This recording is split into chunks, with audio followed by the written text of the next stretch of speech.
Bonjour à tous, prenons un instant aujourd'hui pour lire et méditer un passage du livre du ciel de Louisa Picaretta.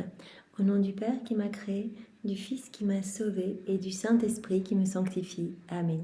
Jésus, je me plonge en toi, dans ton acte unique et éternel d'amour, cet acte incessant, primordial, continuel. Je m'unis à toi, je m'identifie à toi, je me consume en toi, je fusionne ma volonté dans la tienne, je la fonds dans la tienne. Et Jésus, je te demande de prendre les commandes de ma vie jusqu'à mon dernier souffle. Je t'invite dans mon cœur avec ta maman pour que tu le nettoies, que tu le purifies, que tu l'embellisses, que tu le sanctifies, que tu y retires tout ce qui te déplaît, ce qui résulte de ma volonté propre. Viens arracher ces mauvaises herbes, Seigneur, et recrée cet espace indispensable pour que ta divine volonté puisse être souveraine en moi, qu'elle puisse opérer et agir librement à partir de mon humanité que je t'offre, Seigneur. Je veux de tout mon cœur unir mon humanité à la tienne, unir mon humanité à ta divinité pour perdre le rien que je suis. Jésus, je te demande de venir investir tous mes regards de ta présence, qu'ils soient tous marqués du sceau de ta compassion. Viens parler à travers ma bouche, que chacune des paroles puisse toucher autour de moi. Viens toi-même respirer dans mon souffle, viens toi-même penser à travers chacune de mes pensées. Viens faire battre mon cœur, viens agir dans mes actions. Je veux couler chacun de mes pas dans les tiens, Seigneur. Je veux que tout soit fait pour toi, que tout soit fait par toi et que tout soit fait dans ta divine volonté, immergée en toi, que tout te rende gloire, Seigneur, que ma vie puisse être une offrande continuelle pour ta gloire. Je voudrais, et je te le demande tous les jours, que chacun de mes mouvements externes et internes, même de mes organes, de mes battements de cils, mes respirations, mais absolument tout, que tout te dise: Jésus, je t'aime, Jésus, je t'adore. Chaque battement de cœur, Jésus, je te loue, Jésus, je te bénis, Jésus, je te remercie, je te rends gloire. Jésus, que vienne s'établir ton royaume. Voilà, Seigneur, et je le dis au nom de tous, bien sûr, avec ta volonté. Je voudrais que chacun de ces mouvements, que chacun de ces battements de cœur puisse également reprendre, être enrichi de toutes les paroles du Notre Père. Je voudrais également que chacun d'eux puisse te recouvrir complètement de l'amour du Père, de l'amour de l'Esprit Saint, de l'amour trinitaire, de tout cet amour que toi, Jésus, tu as placé dans l'œuvre de la création, cet amour que tu as placé, tous ces actes d'amour que tu as placés dans l'œuvre de la rédemption et dans l'œuvre de la sanctification. Je veux également te réoffrir à chaque instant tous les actes faits par ta maman dans la divine volonté, l'intégralité de ces actes, en fait, tous ces soleils brillants, je veux te les réoffrir, je veux tout faire mien, placer mes je t'aime et te réoffrir continuellement, et tous les actes également d'amour de tous les hommes de tous les temps, tout ce qu'ils ont fait par amour pour toi, pour ta maman, les prières, les dévotions, les jeûnes, les sacrifices, les rosaires, les chapelets, les martyrs, les mortifications, tout ce qui a pu être fait depuis le premier acte d'amour envers vous jusqu'au dernier qui sera. Je récapitule tout, je plonge tout dans ta divine volonté pour tout sanctifier, et je te réoffre tout, et ce continuellement, pour t'offrir une compensation d'amour, une réparation pour toutes les offenses qui te sont faites et vraiment qui te blessent le cœur, qui sont faites à ta maman. Je veux te donner à chaque fois l'acte opposé à ces offenses. Je veux pallier pour tous ces vides d'amour, pour tous ces vides de tendresse. Je veux placer mon amour partout, sur chaque élément créé, pour répondre à cet amour auquel les hommes ne répondent pas. Je veux placer tout ce paquet d'amour sur chaque feuille, chaque herbe, chaque branche, chaque fleur, dans chaque molécule d'air, chaque particule de lumière, chaque atome de terre, sur chaque semence, tout ce que ces semences font produire, sur le soleil, sur ses rayons, tout ce que ces rayons vont toucher, dans l'immensité des cieux, sur les nuages, les étoiles, leurs sentiments, les planètes, partout dans chaque goutte d'eau, dans chaque plante, sur chaque plante, chaque animal, chaque bestiole, chaque insecte, chaque poisson, partout, chaque flocon de neige, les montagnes, etc. Je veux remplir la création de mon amour pour toi, Jésus, pour que tu puisses à chaque instant, puisque tout est manifestation de ton amour, entendre un retour à ton amour, et ce, au nom de tous. Je veux également parcourir toute la rédemption depuis l'élection de ta maman à la maternité divine jusqu'à son assomption, et ce, incluant toute ta vie, Jésus. Je veux vous poursuivre tous les deux de mon amour au nom de tous. Je veux à chaque instant, dans tout ce que vous voyez, touchez, toi et ta maman, ressentez, tout ce que vous mangez, buvez, piétinez, respirez, partout. Je veux placer mon amour sur vos vêtements, sur toutes les personnes autour de vous, sur chacune des lèvres, dans chacun des mouvements des personnes autour de vous, dans le mouvement du vent, etc., dans la brise dans la douceur également de la mer ou la force de la mer, partout. Je veux vous poursuivre avec mon amour, en fait, avec mon amour, mes actes d'amour, d'adoration, de louange, de bénédiction. Pour toi, Jésus, et mes actes d'amour, d'affection, de gloire, vraiment pour ta maman, de bénédiction, bien sûr. Et également, je veux placer tout cet amour dans chaque sacrement. Nous savons que ta divine volonté est seule dans les sacrements, que l'Esprit Saint est gémis de solitude dans les sacrements. Alors dans les 7 sacrements, je veux venir tenir compagnie à ta divine volonté et placer mon amour partout au nom de tous. Et spécialement dans le Saint-Sacrement, Jésus, je veux t'accompagner dans tous les ciboires, dans tous les tabernacles, dans toutes les hosties consacrées. Je veux être avec toi, m'unir à toi, m'identifier à toi, vraiment ne faire qu'un avec toi, Seigneur, et partout décomposer mon être en petites parties qui se prosternent et qui te donnent l'honneur et la gloire qui te sont dus, Jésus, et ce au nom de tous. Jésus, maintenant, dispose nos cœurs, nos intelligences pour que nous puissions accueillir ce nouvel enseignement, que rien ne soit perdu et que nous puissions nous réjouir de ce trésor que tu nous donnes une fois de plus, cette vie divine que tu sors de toi, cette naissance qui nous est offerte, Seigneur, vraiment que nous puissions nous abreuver de ces mots bénis et les mettre en pratique pour que nos vies changent, que nos vies portent de beaux fruits pour ta gloire, celle de ton Père et celle de l'Esprit Saint. Enveloppe-nous de ta lumière, viens, donne-nous ton cœur, donne-nous ta sagesse, donne-nous ta compréhension. C'est toi, Jésus, qui va méditer en chacun de nous. Et vraiment, nous sommes là à côté de toi pour t'accompagner, mais c'est toi qui vas venir graver tout cela dans notre cœur, Seigneur, en lettres d'or, vraiment pour que notre vie puisse vraiment se transformer, se purifier. Jésus, parle maintenant à travers ma bouche, envoie sur chacun de nous ton Saint-Esprit, que ce moment fait en union avec toi puisse avoir des retombées dans tous les cœurs. Viens, Esprit Saint, viens par la puissante intercession du cœur immaculé de Marie, ton épouse bien-aimée. Viens, Esprit Saint, nous t'aimons, nous t'adorons. Viens par la puissante intercession du cœur immaculé de Marie, ton épouse bien-aimée. Viens, nous t'attendons, nous t'ouvrons grand nos cœurs, Esprit Saint. Viens par la puissante intercession du cœur immaculé de Marie, ton épouse bien-aimée. Seigneur, garde-moi toujours unie à toi, que je ne dévie pas de ce que tu veux nous donner comme trésor. Alors le passage que nous allons méditer est celui du 31 mars 1929. Nous sommes dans le volume 25 et c'est notre sœur Louisa qui parle. Je sens en moi la puissance continue du divin fiat qui m'enveloppe d'un tel empire que ma volonté agissante n'a pas le temps de faire le moindre acte. Elle sent tellement cette vie divine en elle. Elle sent cette puissance continue de la divine volonté, du divin fiat en elle, elle dit que ma volonté agonisante, sa volonté propre, sa volonté agonisante n'a pas le temps même de faire le moindre acte. C'est vraiment la divine volonté qui a le plein empire, qui a la pleine maîtrise en fait sur elle. Et il se glorifie de ne pas la laisser mourir. Le divin fiat se glorifie de ne pas laisser non plus mourir la volonté humaine. Car dans ce cas, il perdrait le prestige d'agir sur une volonté humaine qui, toujours vivante, reçoit volontairement sur elle l'acte vital du divin fiat. Donc il ne faut pas que notre volonté humaine soit totalement morte parce que le divin fiat tire un prestige, que nous redonnions à chaque fois notre oui en fait. Et chaque fois, oui, Jésus c'est toi. Oui, avoir vraiment cette pleine conscience qu'on laisse en fait la souveraineté à la divine volonté. Et cette volonté est heureuse de vivre tout en mourant. La volonté humaine est heureuse de vivre tout en mourant, afin d'accorder la vie et le règne absolu à la volonté suprême, qui, victorieuse avec ses droits divins, étend ses frontières et crie victoire sur la volonté mourante de la créature, qui, quoique mourante, sourit et se sent heureuse et honorée qu'une divine volonté ait son champ d'action dans son âme. Jésus dit, l'âme, au plus elle va se plonger dans ma divine volonté, au plus elle va apprécier cet état de paix, elle va ressentir en elle toutes les joies du ciel, la force divine, etc. Parce que Jésus va venir nous donner tous ses attributs divins, il va nous remplir de lui, il vient s'installer dans notre cœur avec son Père, l'Esprit Saint, il vient avec son royaume, son trône, ses actes divins, ses attributs divins, ses œuvres divines, il vient absolument avec tout, il nous rend propriétaires de tout. Donc la volonté est humaine et mourante mais joyeuse, et vraiment dans cette joie de laisser le règne absolu au divin vouloir. Cette volonté sourit, cette volonté humaine est mourante mais sourit, se sent heureuse et honorée qu'une divine volonté ait son champ d'action dans son âme. Donc voilà, au plus on va avancer, Jésus dit, il n'y aura plus de retour possible parce que vous allez tellement goûter aux joies célestes que vous n'allez plus vouloir goûter aux choses de la terre, en fait. C'est comme si votre palais avait été aiguisé avec les mets les plus délicieux, des mets provenant du ciel. Vous n'allez plus vouloir vous nourrir des choses de la terre. Donc vraiment, c'est une volonté mourante, agonisante, la volonté propre qui va mourir petit à petit. Mais voilà, elle doit rester quand même consciente, voilà, et donner continuellement son oui. Elle est agonisante, mais heureuse de laisser la divine volonté pleinement agissante.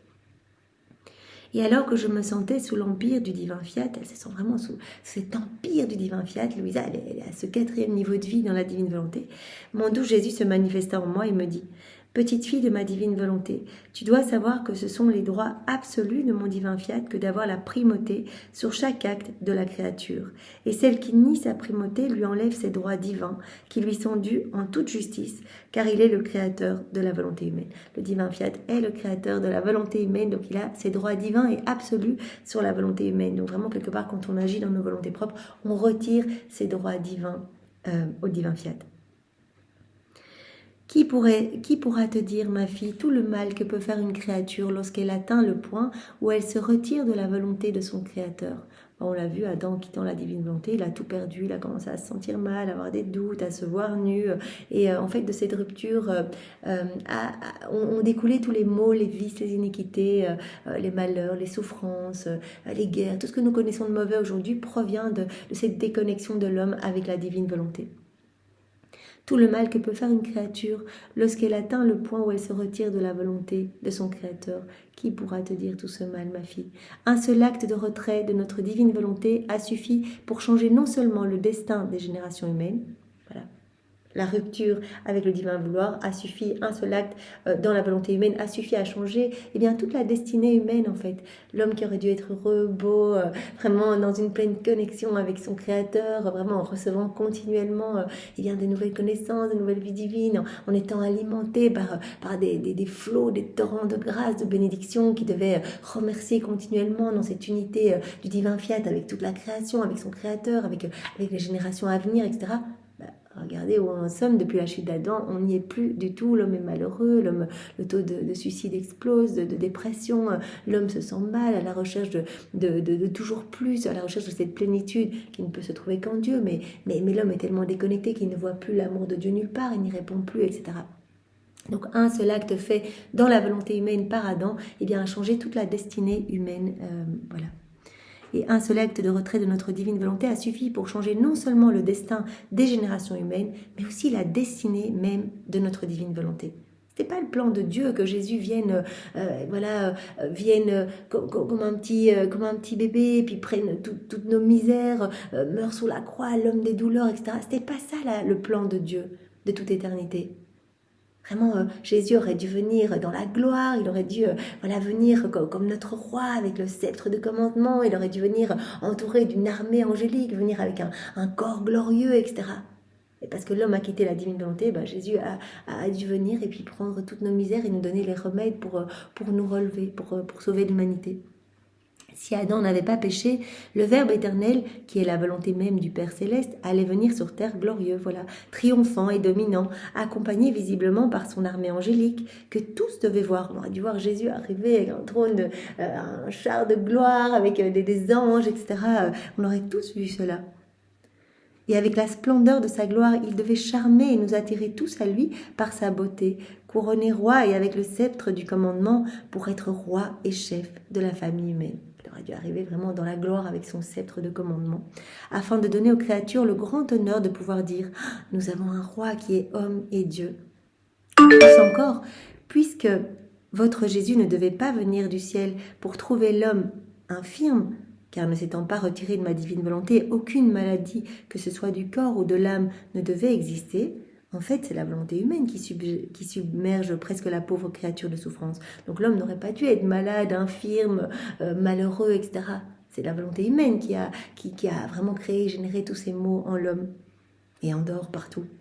Le divin fiat était inaccessible à toute souffrance, et ainsi devait-il en être de l'homme. L'homme devait être exempt de souffrance, ne devait pas avoir de souffrance en lui, puisqu'il aurait été vraiment dans cette plénitude de beauté, de sainteté, d'harmonie. Il aurait dû être vraiment marqué par le sceau de l'ordre, il aurait dû être rempli de divine science, divine connaissance, divine volonté, etc. Par conséquent, Jésus devait venir pour trouver l'homme heureux, saint, avec la plénitude des biens avec lesquels il avait été créé. Propriétaire de tout, chef-d'œuvre de la création, toute la création lui obéissant, etc. Mais parce qu'il a voulu faire sa volonté, parce que l'homme a voulu faire sa volonté, il a changé non seulement sa destinée humaine en devenant malheureux, mais aussi la destinée de la divine volonté. Il a changé notre destinée, et comme il était décrété que je devais descendre sur la terre, nous dit Jésus, et lorsque la divinité décrète, personne ne peut la mouvoir, je n'ai fait que changer la manière et l'apparence, mais je suis bien descendu. Donc voilà, c'était un décret divin que Jésus devait descendre. Et donc il a changé il est descendu, mais il a changé sa manière et son apparence. Je suis bien descendu, quoique sous les dehors les plus humbles, pauvre, sans apparence de gloire, souffrant et pleurant, chargé de toutes les misères et souffrances de l'homme. La volonté humaine m'a fait venir pour trouver l'homme malheureux, aveugle, sourd et muet, chargé de toutes les misères. Et moi, afin de les guérir, je devais les prendre sur moi, et pour ne pas les effrayer, je devais me montrer comme l'un d'eux, devenir leur frère et leur donner les médications et les remèdes dont il avait besoin. Je ne devais pas les effrayer, ils étaient tous malades, ils étaient tous prostrés dans des misères pas possibles. Et donc, pour ne pas les effrayer, je ne suis pas descendue vraiment avec une armée angélique, avec un corps glorieux, etc. Eh bien, j'ai pris leurs conditions humaines pour vraiment leur amener toutes les médications pour se relever, tous les remèdes pour leurs maux.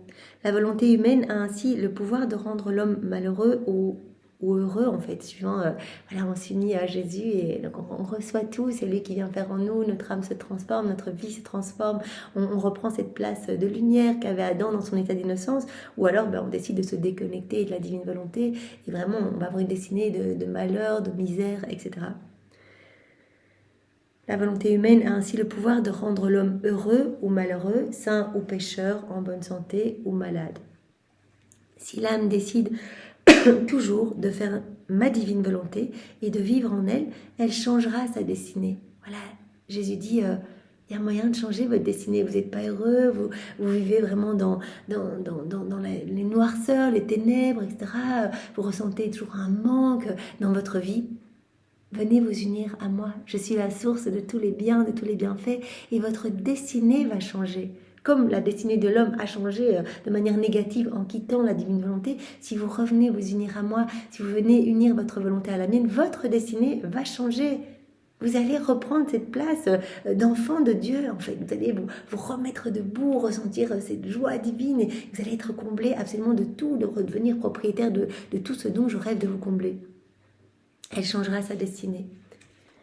Et ma divine volonté se jettera sur la créature. La divine volonté a tellement hâte qu'elle se jettera sur la créature qui veut vivre dans la divine volonté. Il suffit de dire oui. Et Jésus dit, le tour est joué. Vraiment, je viens vous envelopper. Je viens tout faire pour vous. Je viens vous protéger. Je me fais la sentinelle de votre âme. Je vous donne toutes les grâces pour comprendre. Je vous donne la grâce de la souvenance, de pouvoir faire des actes en union avec moi. Je vous donne la grâce de la persévérance, de l'humilité, de l'abandon. Je viens tout faire en vous. Tellement ma divine volonté a hâte de pouvoir être souveraine dans votre cœur. Ma divine volonté se jettera sur la créature. Elle en fera sa proie et lui donnera le baiser de la création. Elle changera son apparence et sa manière. Voilà, tout va changer dans notre vie quand on va laisser Jésus agir en nous. Puisque c'est lui qui va agir, c'est sa lumière et son amour qui vont rayonner de notre personne. En la serrant sur son sein, elle lui dira « Mettons tout de côté. Les premiers temps de la création sont revenus pour toi et pour moi. Tu vivras dans notre maison, comme notre fille, dans l'abondance des biens de ton Créateur. » Voilà, allez, on efface tout.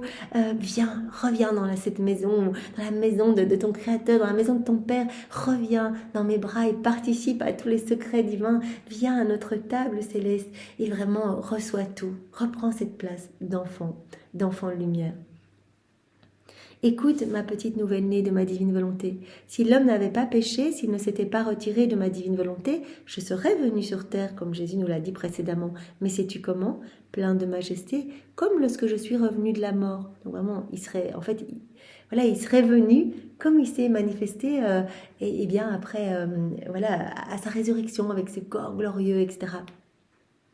Plein de majesté, comme lorsque je suis revenu de la mort.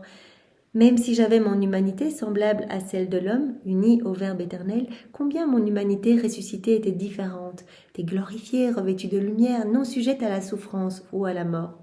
J'étais le vrai divin triomphateur. C'est comme ça que Jésus aurait dû venir, et en plus entouré d'anges, etc., mais avec ce corps glorieux, non sujet à la souffrance ou à la mort. Par contre, avant de mourir, quoique volontairement, mon humanité était sujette à toutes les souffrances. L'homme des douleurs, plus encore, j'étais l'homme de souffrance, l'homme de douleur, et comme l'homme avait encore les yeux éblouis par la volonté humaine, et par conséquent encore infirme, peu nombreux sont ceux qui m'ont vu ressusciter. Cela a servi à confirmer ma résurrection. Tous ceux qui ont vu, ces 40 jours où Jésus est venu, cela a servi à confirmer sa résurrection. Mais peu l'ont vu parce que les hommes étaient encore englués dans leur volonté propre. Puis je suis montée aux cieux pour donner à l'homme le temps de prendre les médications et les remèdes pour qu'il puisse se rétablir et se disposer à connaître ma divine volonté. Donc Jésus est venu nous réhabiliter à vivre dans le royaume de la divine volonté, nous reconquérir ce royaume qu'Adam avait perdu, nous préparer vraiment tous les remèdes pour pouvoir nous guérir, pour recevoir ce don de la vie dans la divine volonté. Je suis montée au ciel et j'ai laissé vraiment à l'homme les médications, les remèdes pour qu'il puisse se rétablir et se disposer à connaître ma divine volonté, afin de vivre non de sa volonté mais de la mienne. Donc on voit vraiment que le plan de Dieu de toute éternité, c'est que l'homme vive dans sa divine volonté. Plan de la création, fiat de la création, fiat de la rédemption. Jésus est venu vraiment et tout ce qu'il faisait, ses pas, ses gestes, ses paroles, tout tendait à la venue du royaume de sa divine volonté. Et c'est ce qu'il demandait à chacun de ses soupirs, etc. Il nous récupérait ce royaume. Donc c'est vraiment le fiat de la sanctification, cette vie dans la divine volonté sera vraiment l'aboutissement du fiat de la création et de la rédemption, le couronnement final, le parachèvement, le plan de Dieu pour chacun de nous. Voilà. Donc voilà, puis je suis montée aux cieux pour donner à l'homme le temps de prendre les médications et les remèdes pour qu'il puisse se rétablir et se disposer à connaître ma divine volonté, afin de vivre non dans sa volonté, mais dans la mienne. Et je pourrais alors me montrer plein de majesté et de gloire parmi les enfants de mon royaume. Je pourrais alors me montrer, quand l'homme sera rétabli, que vraiment il sera prêt à accueillir ce don de la vie dans la divine volonté, je pourrais me montrer plein de gloire aux enfants de mon royaume, le royaume du divin fiat. Ainsi, la résurrection est la confirmation du fiat voluntas tua sur la terre comme au ciel.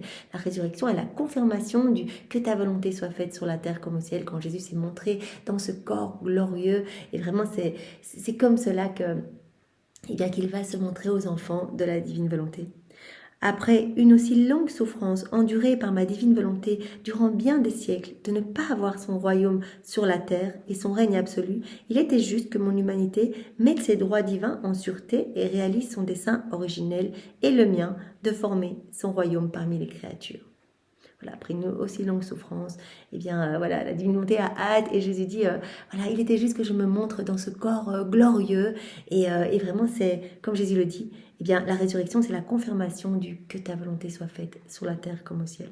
Et c'est comme cela que Jésus se montrera et vraiment au milieu de ses enfants qui le reconnaîtront et qui seront vraiment tous unis, vraiment le cœur rempli de divin, le cœur rempli des bonheurs célestes, des joies célestes, et avec en chacun le paradis recréé dans leur âme. De plus, afin de confirmer pour vous la façon dont la volonté humaine a changé sa destinée et celle de la divine volonté, tu dois savoir que dans toute l'histoire du monde, 2 personnes seulement ont vécu dans la divine volonté, sans jamais faire la leur.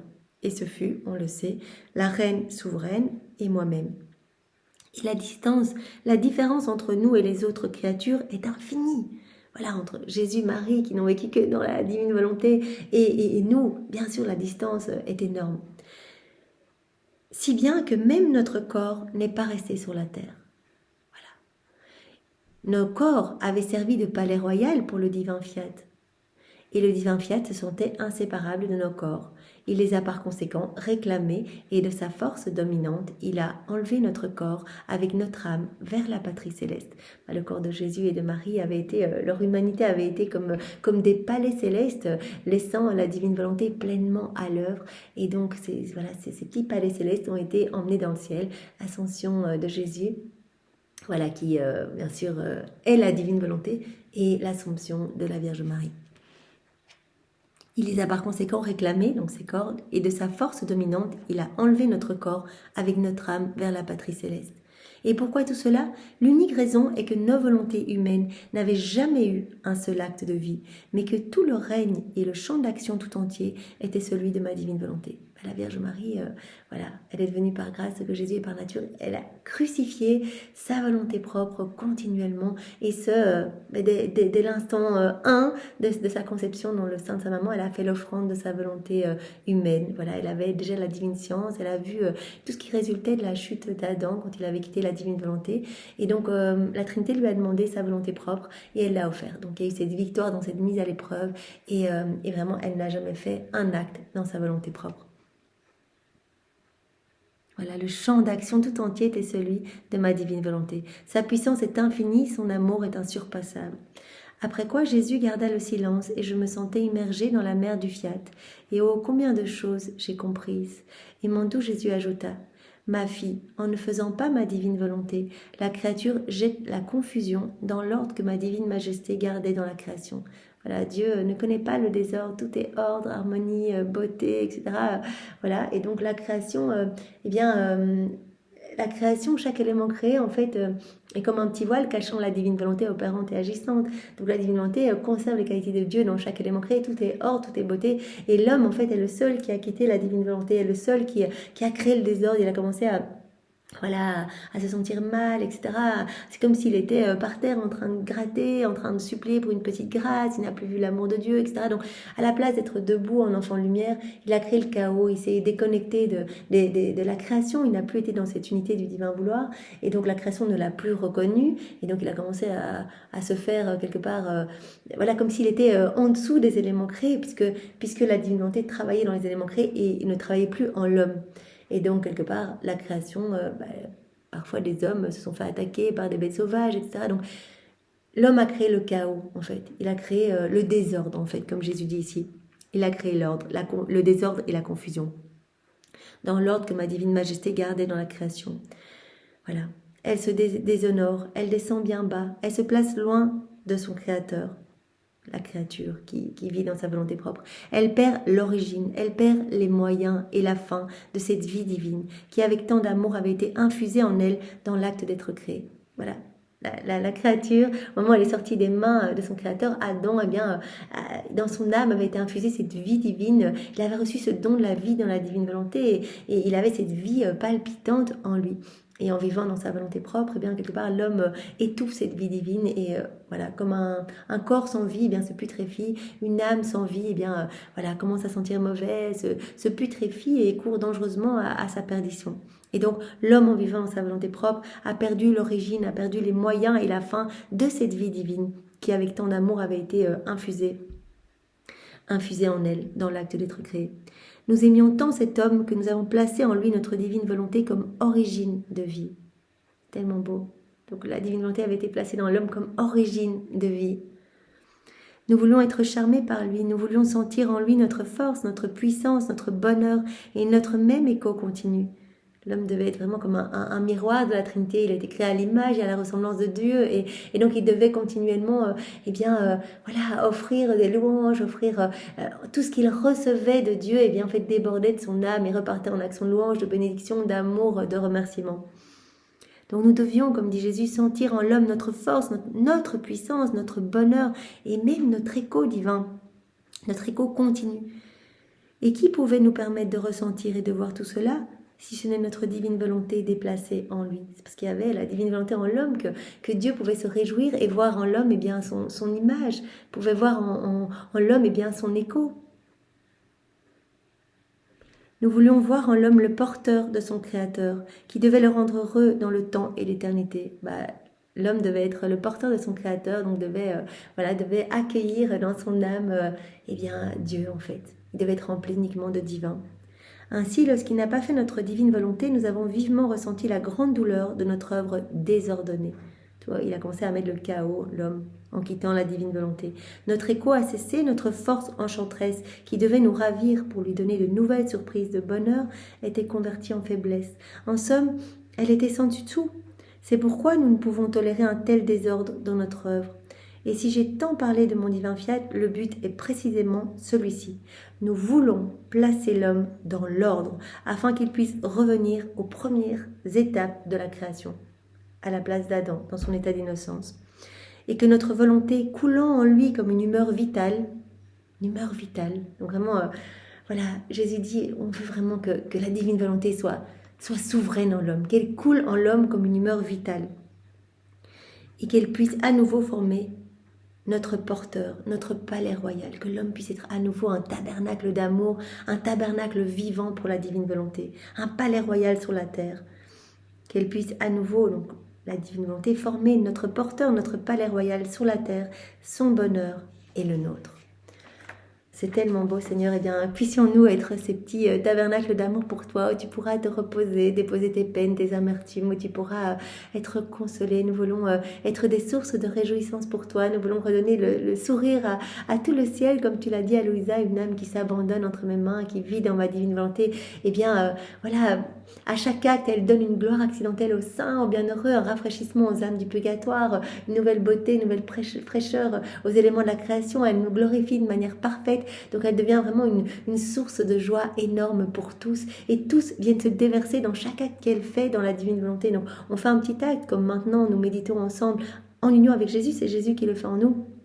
Et bien cet acte devient un soleil étincelant, brûlant, infini, éternel, qui vient déverser ses rayons dans tous les cœurs. Donc tous vont pouvoir recevoir un effet bénéfique de ce moment que nous prenons, même des âmes du passé, des âmes du futur. Donc il y a vraiment une portée universelle et intemporelle. Et donc c'est vraiment, c'est magnifique. Et Jésus voudrait que nous soyons ces petits porteurs de Dieu, en fait, que notre âme puisse être vraiment ce petit lieu, ce petit paradis en fait recréé. Parce qu'à chaque fois, Jésus prononce son fiat créateur sur notre âme. Et comme je le disais, toute la cour céleste, les saints viennent se déverser. En fait, tous veulent se déverser dans cet acte qui va être complet, qui va être parfait en fait. Il y aura tout dans cet acte. Donc merci Seigneur, fais de nous ce qui te plaira. Nous voulons être de bons instruments entre tes mains et vraiment que notre vie ne soit pas perdue ici-bas, que nous puissions toujours te servir et te glorifier par nos mouvements, nos gestes, nos regards, nos paroles, que tout soit pour ta gloire Seigneur. Alors je vois qu'il reste une page et demie pour finir ce volume 25, donc je vous propose de la méditer ensemble, toujours unis à toi Jésus dans ta volonté, pour ta gloire. Donc c'est le passage du 4 avril 1929. Mon abandon est dans la sainte volonté qui, tel un puissant aimant, m'attire à elle afin de m'administrer gorgée par gorgée sa vie, sa lumière, ses prodigieuses, admirables et adorables connaissances. Et toujours immergé dans cette mer de lumière. Vraiment, on peut aisément s'imaginer, la divine volonté, c'est comme une mer infinie où il y a absolument tout y est magnifique. Et donc Louisa, elle y est plongée et ce continuellement, puisque elle est à ce dernier niveau de vie dans la divine volonté. Donc Jésus lui a dit, même si tu voulais quitter cette mer de lumière, tu n'y arriverais pas parce que tu t'enfoncerais davantage, parce qu'à chaque fois que tu as fait un acte en union avec moi, un acte, ta volonté est fusionnée dans la mienne, tu as fermé une porte qui aurait pu te ramener dans ta volonté propre. Donc chaque acte, tous ces actes ont été comme autant de portes t'empêchant de revenir dans ta volonté humaine. Et à chaque fois, que tu as reçu une connaissance, cela, te disposait davantage. Chaque connaissance était comme une vie divine que je te donnais, était comme quelque chose purifiant en ton âme et était comme une voie supplémentaire, une clé, une porte, un chemin t'amenant à vivre davantage dans le royaume de ma divine volonté. À chaque fois que tu t'es uni à moi, j'ai dilaté ton cœur pour te donner plus. Donc elle se sent complètement immergée dans cette mer de lumière. Qui tel un puissant aimant m'attire à elle afin de m'administrer gorgée par gorgée sa vie, sa lumière, ses prodigieuses, admirables et adorables connaissances. Elle se sent comme abreuvée continuellement par cette lumière, par toutes ces connaissances magnifiques. Mon esprit vagabondait en elle et mon doux Jésus se manifestant en moi me dit « Ma fille, les premiers qui feront ma divine volonté et vivront en elle seront comme la levure de son royaume. Les premiers enfants de la divine volonté seront comme la levure, ce qui va faire monter toute la pâte. Les nombreuses connaissances que je t'ai manifestées sur mon divin fiat seront comme la farine pour le pain, qui en trouvant la levure est fermentée. Voilà, toutes ces connaissances divines que Jésus a données, a déposées en Louisa, qui en est la dépositaire. Elle est la dépositaire de tous les biens relatifs au royaume de la divine volonté. Donc Jésus dit, voilà, tout cela, c'est important, c'est primordial, c'est toute la farine, c'est la masse de lumière que je donne, mais il faudra quelques âmes qui vont former cette levure qui va permettre à la pâte de lever en fait. Donc il faudra quelques âmes qui vont s'offrir, qui vont découvrir les écrits du ciel et qui vont s'y plonger, qui vont donner leur oui, leur fiat. Voilà le grand oui initial et puis le oui chaque matin et puis les petits oui dans l'acte primordial et puis les petits actes continuels. Et donc vraiment, ces petites âmes vont permettre à la pâte de lever, vont permettre à ma lumière de venir éclipser les ténèbres, de recouvrir la laideur du péché, etc. Voilà, donc les nombreuses connaissances que je t'ai manifestées sur mon divin fiat seront comme la farine pour le pain, qui en trouvant la levure est fermentée. Mais la farine toute seule ne suffit pas, il faut la levure et l'eau pour former le vrai pain et nourrir les générations humaines. Donc il faut la petite disposition de l'homme en fait, qui va donner son oui, qui va s'y plonger, qui va revenir. Alors Jésus va nous aider de manière divine en fait, il va vraiment nous entourer, il va nous entourer de ses grâces. Il a même dit, l'âme qui veut vivre dans ma divine volonté, je la porte dans mes bras. Je ne permettrai même pas que c'est pas touche le sol, c'est pas seront fusionnés dans les miens, c'est moi qui viendrai marcher à travers ses pas, etc. Mais il faut ces âmes qui donnent leur oui, parce que ces âmes seront comme la levure qui permettra à cette pâte de fermenter, cette pâte de prendre en fait. Et cela se passera puisque Jésus n'aurait pas donné toutes ses connaissances si il n'avait pas déjà vu le triomphe qui a été établi de toute éternité. De toute façon, c'est un décret d'autorité divine, donc cela se passera. Mais en fonction de la disposition des cœurs, cela arrivera plus ou moins vite. Ce royaume pourra s'établir plus rapidement si nous faisons beaucoup d'actes en union avec Jésus, que nous lui laissons toute la place en nous. La farine ne suffit pas, il faut la levure et l'eau pour former le vrai pain et nourrir les générations humaines. De la même manière, la levure des quelques créatures qui vivent dans ma divine volonté m'est nécessaire, ainsi que la multiplicité des connaissances sur ma divine volonté qui servira de masse de lumière. Voilà, toute cette farine, ces connaissances servent de masse de lumière. Et il faut la petite participation de l'homme qui va donner son oui pour que cela puisse se répandre et nourrir, comme dit Jésus ici, nourrir les générations humaines. La multiplicité des connaissances sur ma divine volonté qui servira de masse de lumière pour donner des biens nécessaires, pour nourrir et rendre heureux tous ceux qui voudront vivre dans le royaume de ma divine volonté. Cette masse de lumière, cette farine unie au petit oui des créatures qui vont s'offrir pour vivre dans la divine volonté. Par conséquent, ne t'inquiète pas si tu es seul et que rares sont ceux qui savent en partie ce qui concerne ma divine volonté. Pourvu que la petite portion de levure soit formée, unie à ces connaissances, le reste suivra de lui-même. C'est pas grave s'il y a que quelques personnes qui vivent dans la divine volonté. Jésus dit, vraiment ces personnes vont pouvoir réparer pour tous, vont pouvoir nous donner la gloire pour tous, vont pouvoir bénir pour tous, aimer pour tous, et ces personnes vont pouvoir réparer pour tous les péchés des autres et nous donner cet honneur qui nous est dû et qui ne nous a pas été donné par les hommes. Le reste suivra de lui-même. Après quoi je suivais les actes du divin fiat dans la création, et alors que je suivais ces actes dans les cieux, dans le soleil, dans la mer et dans le vent, mon doux Jésus se manifestant en moi me dit, « Ma fille, regarde, tout ce qui sert l'ensemble de la famille humaine de manière universelle est toujours seul. » Voilà, dès qu'il y a une portée universelle, Jésus dit, il y a cette unicité. Il y a, dans les éléments, tout ce qui sert la famille humaine de manière universelle est seul en fait, est toujours unique. D'autre part, les autres choses, celles qui ne servent pas de manière universelle, sont multiples. Par exemple, le ciel est pour tous, il est un. Il s'étend par-dessus toutes les têtes. Le soleil est un, et il sert de lumière pour tous. L'eau est une, et par conséquent, elle se donne à tous, même si elle semble divisée en fontaines, mers et puits, d'où qu'elle vienne, elle possède une seule et unique force. Dès qu'il y a une portée universelle, il y a l'unicité. La terre est une et s'étend sous les pieds de tous. Et il en est dans l'ordre surnaturel comme dans l'ordre naturel de la création. Dieu est l'être surnaturel, il est un. Et parce que un est le Dieu de tous, il se donne à tous. Il les enveloppe tous, il est partout, il fait du bien à tous, et il est la vie de tous. Une est la Vierge, et par conséquent, Mère universelle et Reine de tous. Un est ton Jésus, et par conséquent, ma rédemption s'étend partout et de manière universelle. Tout ce que j'ai fait et souffert est à la disposition de tous et de chacun, portée universelle. Une est la petite nouvelle-née de ma divine volonté, et par conséquent, l'univers tout entier recevra de façon universelle tous les biens des manifestations et des connaissances de mon divin fiat comme un dépôt sacré que j'ai déposé en toi, afin que plus qu'un soleil splendide, il puisse envoyer ses innombrables rayons pour illuminer le monde entier. Voilà, Jésus dit que tout ce qui sert l'ensemble de la famille humaine de manière universelle, eh bien, est toujours un. Voilà. Jésus, Marie, le ciel, le soleil, l'eau qui provient d'une source, une seule et unique force, etc. Donc, Louisa, qui est la dépositaire de toutes ces connaissances relatives à la divine volonté. Voilà. Par conséquent, tout ce que je te dis contient la vertu universelle qui se donnera à tous et fera du bien à tous. Que tout soit pour la gloire de Dieu et l'accomplissement de son fiat. Voilà. Tout ce que je te dis, Louisa, contient la vertu universelle, donc cela va pouvoir se propager, tous vont pouvoir recevoir du bien en fait de ce qui a été donné à Louisa. Voilà, les âmes qui vont faire des actes dans la divine volonté vont se laisser transformer, cela va avoir un impact dans toutes les âmes, etc. Aussi sois attentive et suis toujours ma divine volonté, que tout soit pour la gloire de Dieu et l'accomplissement de son fiat.